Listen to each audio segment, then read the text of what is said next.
I've always felt like I can be open and vulnerable with you, but I've always gotten the sense of closedness with you. Like you're honest with me. I don't ever feel like you're lying to me, but I feel like you don't tell me everything. And I think, this would be a good chance for you to try. I don't hide anything. It's just like the way I was raised. You cannot show weakness. You can't. And that's the mentality. That's the issue, is that vulnerability is weakness. You can't show that. What are you hesitant to ask me and why?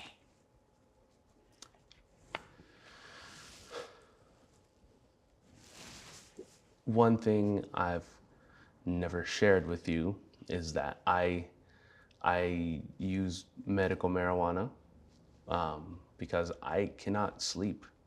I have had sleep troubles since forever. When I was younger, I had night terrors, and they're horrifying. And still to this day, if I don't have some sort of THC in my system when I go to bed, one, I won't fall asleep. And two, if I do fall asleep, there's a good chance I might not stay asleep because it can get pretty hairy, pretty scary for me and my brain sometimes, especially with all the stresses of everyday life. And for someone with a brain like mine, ADHD, all the issues I have, it culminates into the nighttime. And medical marijuana has been one of the things that has allowed me to relax for just a second. And I guess I've just been scared to tell you that. And I just want to ask you, are you okay with that? As long as you're okay with it. I mean, what am I gonna do? It's obviously, it's a surprise. It's a surprise. And on my beliefs, you don't need anything like that. Mm-hmm. But then again, we come from different, not mentalities, but different cultures, really. At the end of the day, I mean, like, if that's something that you feel that you need, go for it. There's not much I can do about it, or I'm not gonna just reject it or nothing. I'm not gonna spank you. Pow, pow, pow.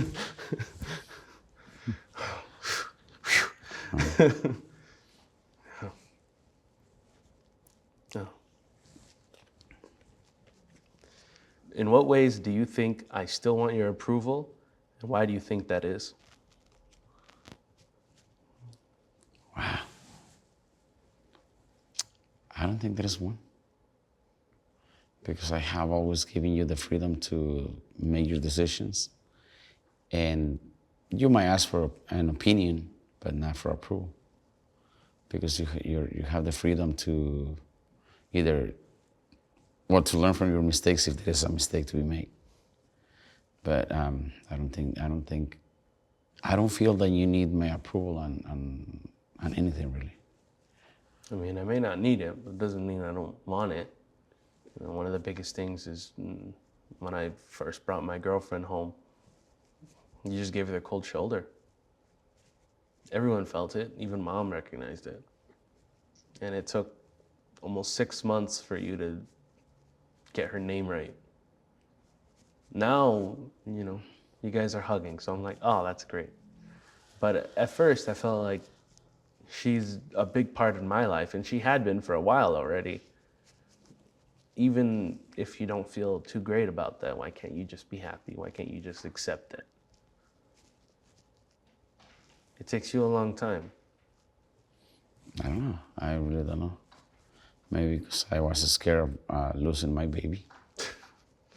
I don't know. That's the only explanation I have, though, that I felt like an intruder came and took my baby. No. And even though you're way taller than me, you're still my baby. Mm-hmm. I still feel like I need to protect you. And I'm not saying she's bad or nothing like that, but I mean, it's not in a specific case. It could be from anyone. That's the way I felt, and I'm sorry if I did that way, if I felt that way. Hmm. But I'm glad you realize that things are changing. And and but then again, I still gotta look out for you. That's the only thing I can say. How am I most like you, and how does that scare you? I'm not sure if it's even fair to say that you're like me, because I'm just like someone copy pasted your personality into a younger, you know, taller version. Yeah, But taller. it doesn't, I don't feel necessarily scared by it. I think I'm eternally grateful for it, because at the end of the day, you know, Dad, you're one of the most important people to me, and your opinion matters so much to me. But because I know I'm compared to you, and I hold you in such high regard, I feel like I'm constantly in competition with you and with myself. Not in a way that I'm just trying to be better than you. It's like I've been given this opportunity and this great launching point. You know, you did all the work being yourself and just passed it on to me. And I really feel this need to go forward and make it even stronger. And if I'm scared of anything, it's letting you down, because I know I'm hard on myself on every which way. I am so hard on myself. And at times I do feel like if I'm upset with myself, how can you be proud of me? Okay. Do you want to do that one? Well, I mean, like, I'm very proud of you, and I know you've been working really hard, and our lives have been very different. Yeah. My situation crossing the border, that's because I needed to. I was hungry, and this country has given me so much that I really happy living in here, and obviously that includes my family living in the United States. So you're good.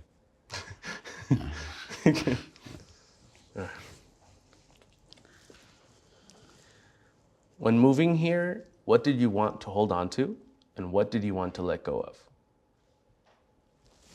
Wow. I really don't know. Because I didn't have a clue of what I was going to be facing. So to me, moving here, that was a very tough decision and scary at the same time, maybe because of the age I was. But I had totally different image of the United States than what I found. Like, I thought once I cross the border, I'm gonna buy a car, I'm gonna buy my restaurant. That's it. My life is set. Then I realized that I needed to work and work and work and work and not buying my restaurant still. And so I really don't know. But it was like I say, I didn't have an idea what I was gonna be facing. You may not have known what you were facing, but was there anything you just wanted to leave behind? No, I didn't want to leave anything behind. I just wanted to be, how do you say, like independent, more than anything. Yeah, it's like being able to buy my own clothes, my own shoes. When I say my own soda, because out there I didn't have that. And my idea and my head was to come to the United States, work for like 4 or 5 years, going back to my hometown and never come back. And as soon as I step in this side, I realized that I wasn't gonna come back because I love United States. So I've actually never thought about it like that, because you know I was born here. When I look at the U.S., I look at it as a citizen in the scope of, okay, this is my home. What's wrong with it? How do we fix it? I've never had like a fantasy version of it. What was yours? Because I know you just said you thought you were just going to come over and get a restaurant. Like, really, what did the idea of America to you entail? Make money, jump the border, make money, go back. That's it. It's as simple as that. Yeah, one of those stress. It makes sense. You were 14.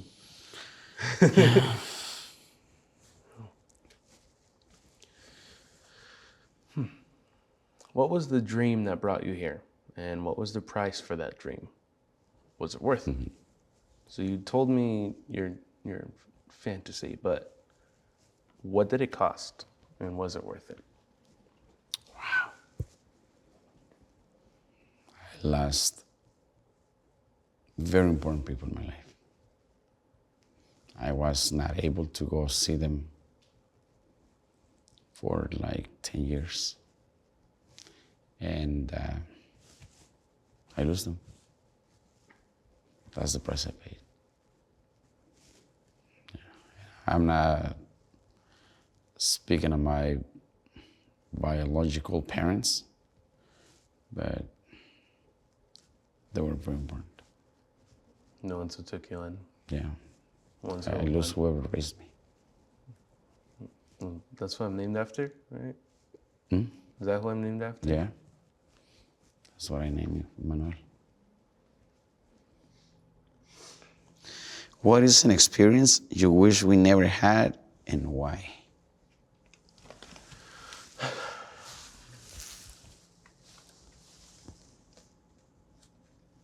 It's no secret that we both miss my brother. He's still around, but we don't see him anymore, right?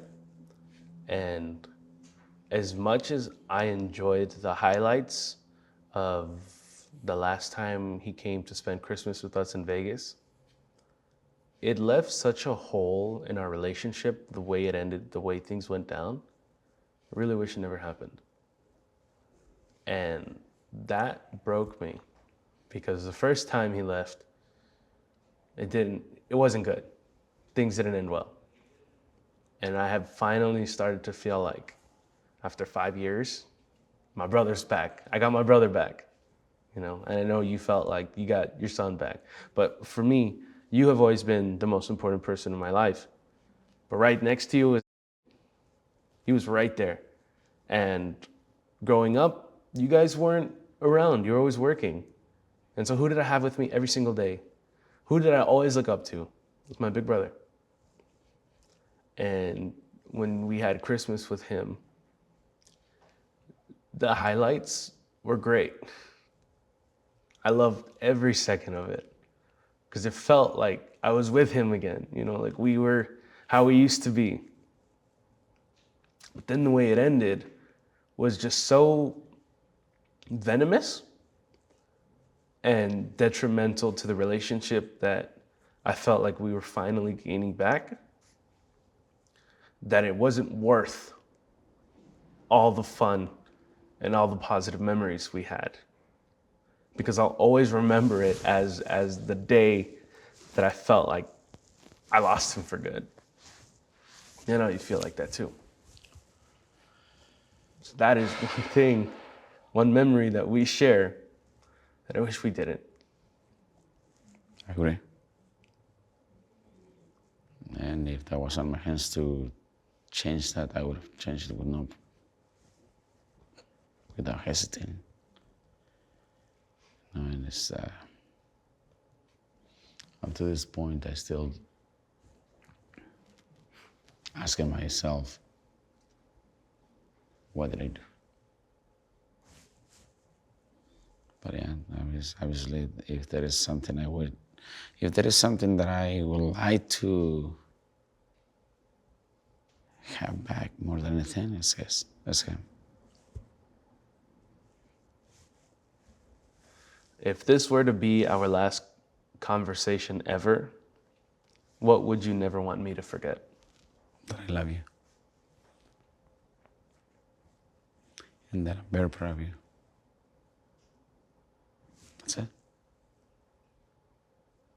I'm proud of you too, Dad. Thank you.